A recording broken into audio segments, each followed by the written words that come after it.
Across the border, in yet another blatant display of defiance, North Korea test-fired long-range strategic cruise missiles this past Sunday in the presence of its leader, Kim Jong-un.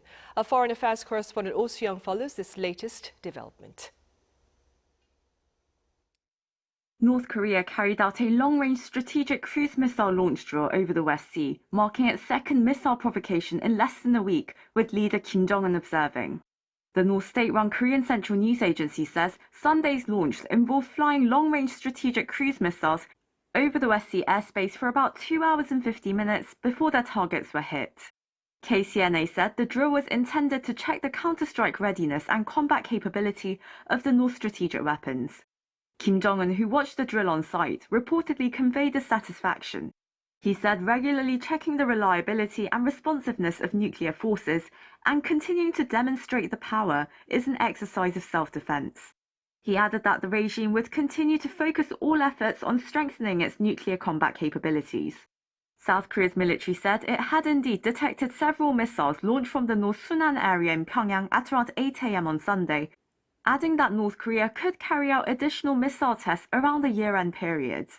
This comes just 4 days after North Korea test-fired a long-range surface-to-air missile over the EC on the 24th. Experts say with the ruling party's 9th Congress set for early next year, Pyongyang appears to be highlighting its military achievements.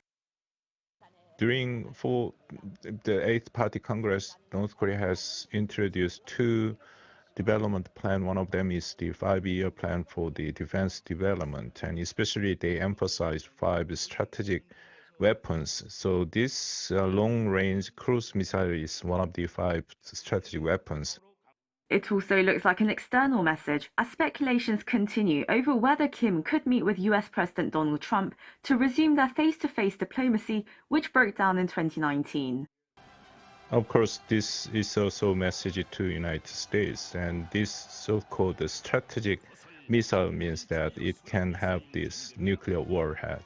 So this is one of the many attempts by the North Korea that they are the de facto nuclear weapon state, and they have no intention to give up any kind of their nuclear weapons. Instead, they wanted to have a nuclear arms reduction talks.